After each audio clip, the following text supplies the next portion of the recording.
Hello beautiful people, let's bake bread in an air fryer. I'll always prefer an air fried bread than an oven bread, but there are steps you'll have to take. My bowl, I added in milk and I also brought in yeast and sugar. We're going to mix it to dissolve all the yeast.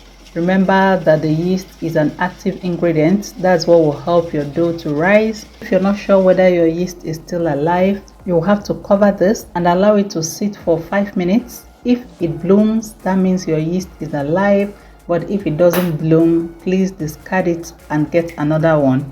And now I brought in 1 large egg, and we are also going to stir this to dissolve the egg yolk to mix it well into our liquid ingredients.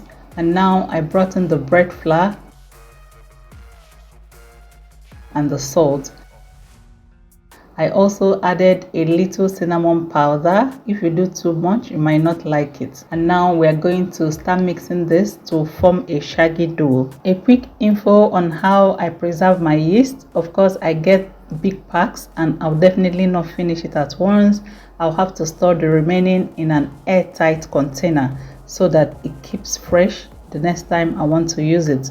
Now I'll clean the spatula and I'll start bringing in the dough like this, and I'll transfer this to my work table for easier work. Now I brought in butter and we're going to start mixing this together, and we'll start kneading this. If you have a stand mixer, you can use it for this, but I always prefer kneading with my hands. It's therapeutic for me. It helps me to flex the muscles in the kitchen. You keep mixing this, and if it gets too sticky, you use your scraper to bring it together. Please don't be tempted to add in lots of flour to this until you've kneaded for up to 2 minutes. And if it's still very sticky after 2 minutes, then you can add in a couple tablespoons of flour. And if it's too thick, you have to add in a couple tablespoons of water to loosen it up. If you can't get bread flour, you can also use all-purpose flour, but note that bread flour is stronger than all-purpose flour.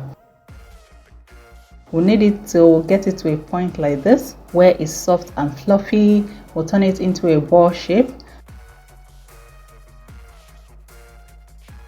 And in my bowl, I added in oil and I brought in the dough. This will prevent the dough from sticking to the pan when we are proofing it. And I'll cover this with my plastic wrap, and I will allow it to sit on my counter here between 40 minutes to 1 hour, or until it doubles in size. Now I live in a warm country. If you live in the cold regions, you might have to send this to a warm place to proof, or until it doubles in size. This is 45 minutes later and mine has risen so well. I'll spread out a little flour on my work table and I'll bring in the dough. And gently I'm going to deflate the dough of all the bubbles, and I'll make a hole in the middle and I'll cut it open. And we are going to cut this into smaller portions. If you want exact measurement for each bread roll, you have to use your kitchen scale so that you get accurate measurements. But I cut mine randomly because it's for home use, and this flour will help me.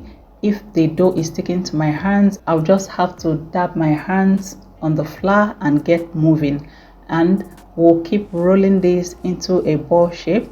Observe what I'm doing. We'll fold this, roll it nice and tight into a ball shape, and we'll all set this aside. Bread making is a skill I think every family should be aware of. This is not rocket science.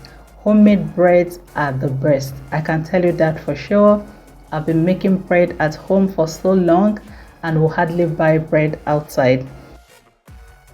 And this is my air fryer pan. I didn't grease this because it's non-stick. If yours is not non-stick, you have to grease it with butter or margarine or cooking spray. That will prevent the dough from sticking to its body. And now we'll set this aside for another 1 hour or until it doubles in size. At this time, the air fryer is turned off. Please take note of that. And after about 40 minutes, this has also risen so well. And now I spread out egg wash on top of each of the bread roll. If you don't like eggs, You can also use milk for this, but it's optional. You don't have to do this. It will just give the bread a shiny color when it's coming out from the oven. I send this to the air fryer and we are going to bake at 180 degrees for 15 minutes. This is the place you have to pay attention, because after 15 minutes you could see that the top is well cooked and you could already perceive the aroma of the bread, but the underneath is not cooked. If you tap your fingers on the bread rolls, you could hear an hollow sound, but that's from the outside and not from the inside. So what are we going to do? We are going to flip the bread to the other side and we will gently bring in the dough into our air fryer pan again. You can see that the underneath is not cooked at all, and we'll send this back to bake for extra 15 minutes. Remember, at Glory Homemaker, we give you value for your time. And when you tap the underneath again, you could hear an hollow sound. That's to tell you that this bread is cooked both from the up and from the down. And we'll set this on a wire rack to cool before cutting into it, but it's always a tempting time that sometimes we don't observe the recipe. We'll go right into the bread. Air fryer bread are so delicious. I will prefer an air fried bread to an oven baked bread anytime, any day. But if you don't do it well, it will still be doughy on the inside. I hope this video was helpful to you and you were able to learn a thing or more. Thank you for watching and see you in my next video.